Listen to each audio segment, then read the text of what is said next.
let's tell you everything you need to know about the new Clash of Clans update.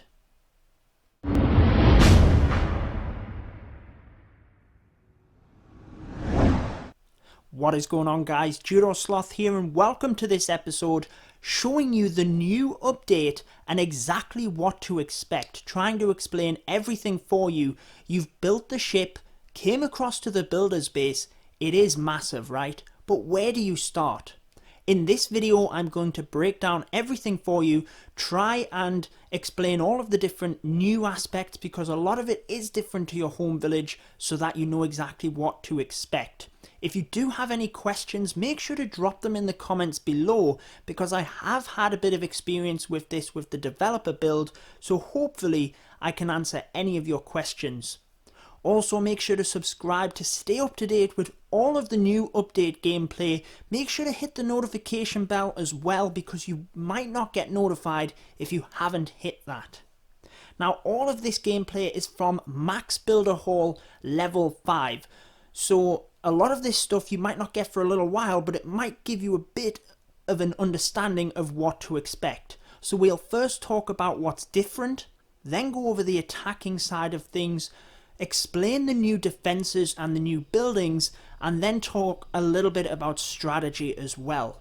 So, what is different from this new update and the builder base? Well, a nice little feature which is available in your home base as well is when you click the golden elixir mines, it will collect them both. So that's absolutely brilliant, really nice little effect. However, you really want to know what's different and what's going to affect you. So within the builder base, it's all about the versus battle. It's that 1v1. You're jumping on and playing other people. Now, the important thing to remember is that it doesn't actually cost you. You're not going to have to spend elixir training troops. You don't even have to spend any gold to search. So it's absolutely free. You're never going to have to worry about spending resources. This is all a win-win situation, trying to get people playing a little bit more and just enjoying this quick and easy 1v1 battles. Now, the troops are a bit different. We'll talk about this in the attacking section, but they do have special abilities. The battle machine as well, your hero within the builder base, has a rechargeable ability. So unlike the king and queen in your home village, you can use the hero ability here again and again. You can also gear up some of your buildings. So the double cannon you can see here, you can actually use the master builder to head back across to your home village and gear up one of your cannons to make it a double cannon. So you can actually affect your home village from the builder base village as well. You can also swap your troops in terms of attacking. So how about most of the differences are actually from attacking itself. So how about we just jump straight into the attacking section and show you the differences from that side of things. So when you click the attack button, you're going to find another opponent close to your trophy range, basically, and you're going to be matched up in a 1v1 situation. So when you click find, you'll hopefully find someone relatively quickly. This is the dev build, but we've matched up against the Raged Barbarian. So when you first start out, you can see your troops you have built up in the bottom.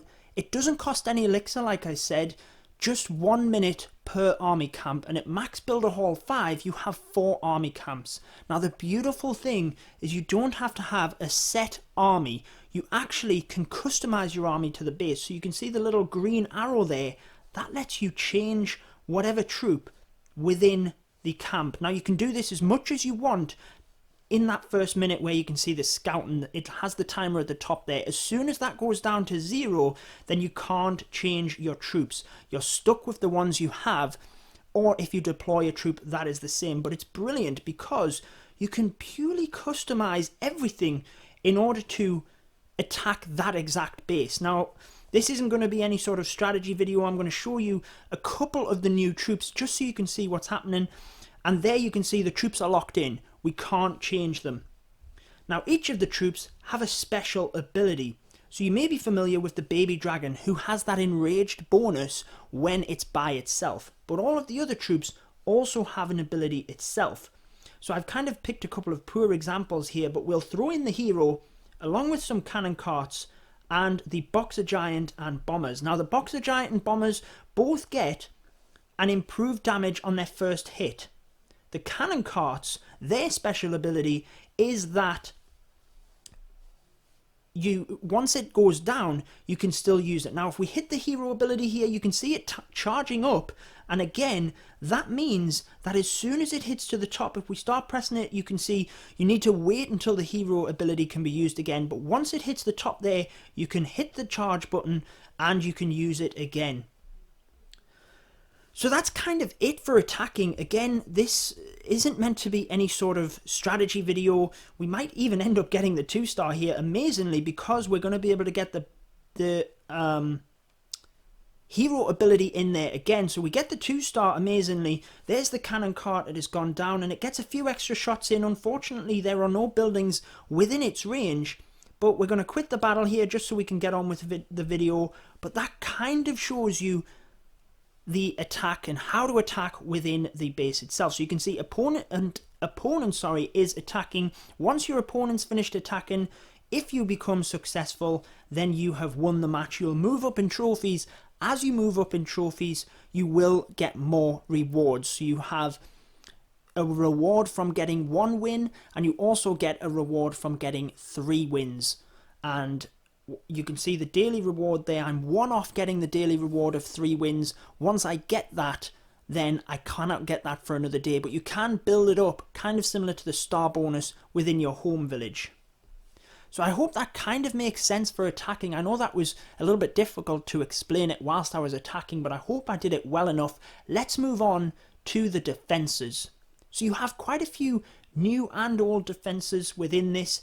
First and foremost, you have the cannon, the Tesla, and the spring trap. Now you'll be familiar with all of these. They're exactly the same as your regular village.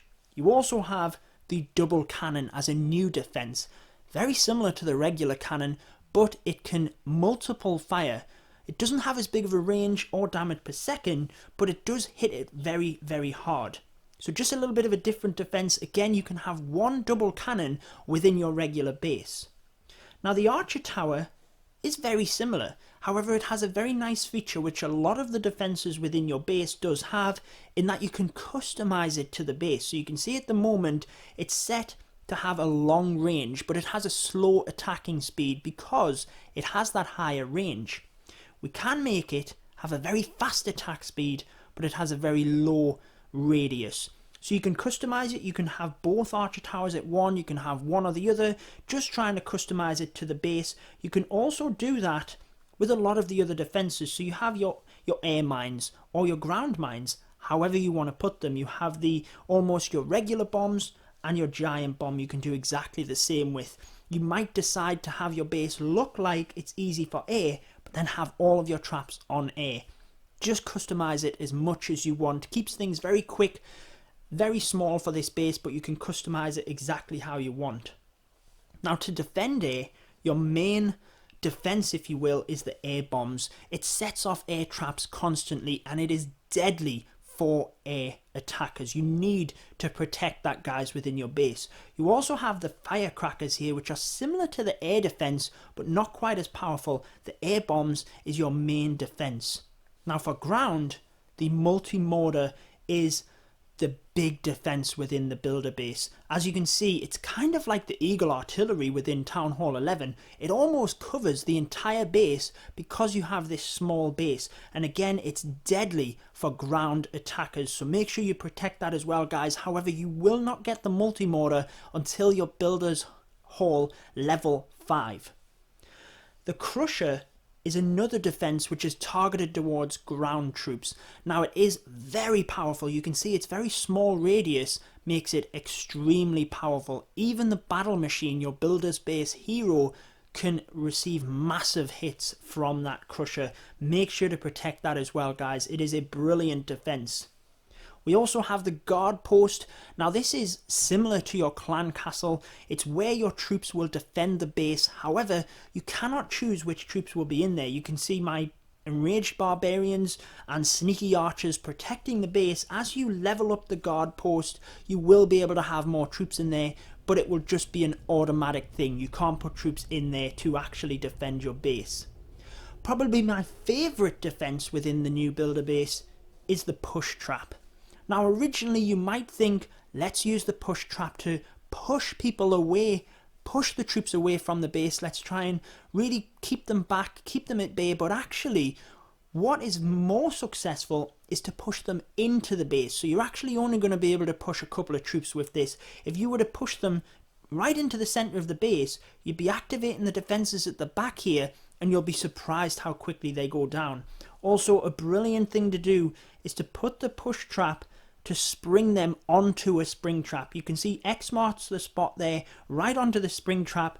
It's such a fun thing to do, guys. Throw them straight onto a spring trap and then they're off the map. So you can kind of control where the troops will go. You can see you can rotate the push trap anywhere that you want. So it's brilliant to have a bit fun with.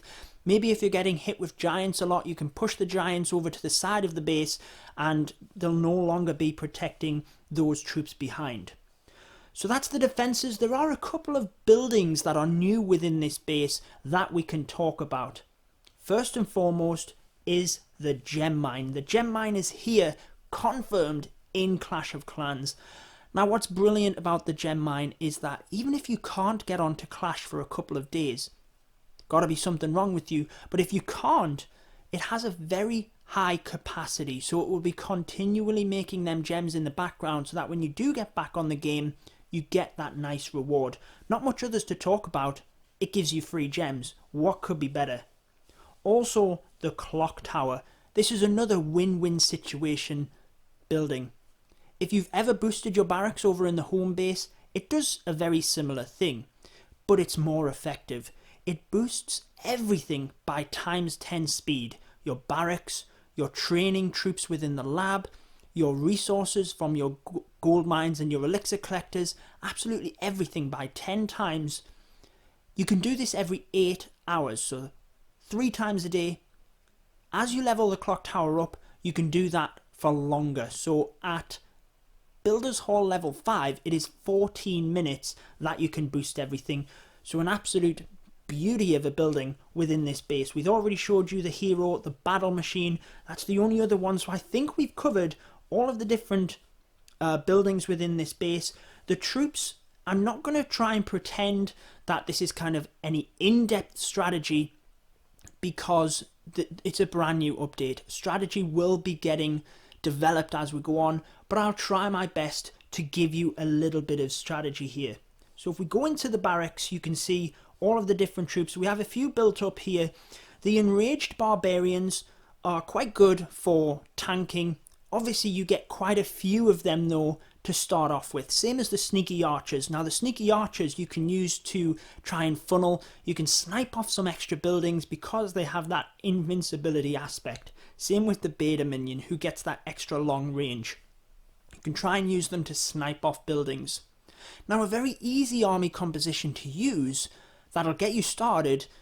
Initially you're going to be kind of stuck with Barch because you can only have the Enraged Barbarians and the Sneaky Archers. As you move on, the Boxer Giants and the Bombers is a really good strategy. It's kind of similar to the Giants and Wizards. Putting the Boxer Giants in first with the Bombers behind, it's an easy strategy to use and it'll get you a high percentage 2-star. Both of them troops, their special ability is that they hit harder within that first one. Probably my favourite army to use is the baby dragons and cannon carts. So my advice with any kind of an attack would be customize for the base, and you want to try and use a bit of a kill squad. So my favourite thing to do is to use the battle machine, your hero, and one army camp of cannon carts. So you get 2 of them at Max Builder Hall level 5 to try and get in there and get some key objectives. So I really go for the air bombs defense, hopefully get a firecrackers defense and carve open a bit of the base. I then have all of my other 3 camps with baby dragons to really try and surgically come in, take out them ground defenses strategically so that we can protect the battle machine, your hero, and I find that a brilliant strategy to use. So I hope that video has kind of gave you an insight into the update, explained exactly what to expect at the different Builder Hall levels and the different buildings and troops. Again, not too in-depth with strategy, but that will develop as we get more used to the update. Any questions, drop them in the comments because I do have a bit of experience with the developer build. I'll hopefully be able to answer any questions you have about the update. Make sure to subscribe for more builder-based content. And anything else, guys, feel free to drop them in the comments. If you've got any tips or anything like that as well, let me know what you want to see as well. What's your thoughts from the update? I personally want to see attacking friends, so not just 1v1 attacking, random people in the trophy map algorithm, but to actually be able to attack friends. Now, I'm pretty positive that Supercell will know this. It's something that will no doubt come, guys. I also hope that the builder base keeps this quick fire and small map atmosphere, because I feel it's great for people to jump on for 5 or 10 minutes, have a quick battle, and then they can jump off as well, and they don't feel pressured to be on the game for a long period of time. So I hope it keeps that aspect as well. What do you want to see from the update, and what are your favorite parts, guys? We'll leave it there for this video. I hope that helps. I've been your host, Judo Sloth. Make sure to subscribe for more Clash of Clans, and until next time, peace out, guys. Stay tuned for more Clash of Clans.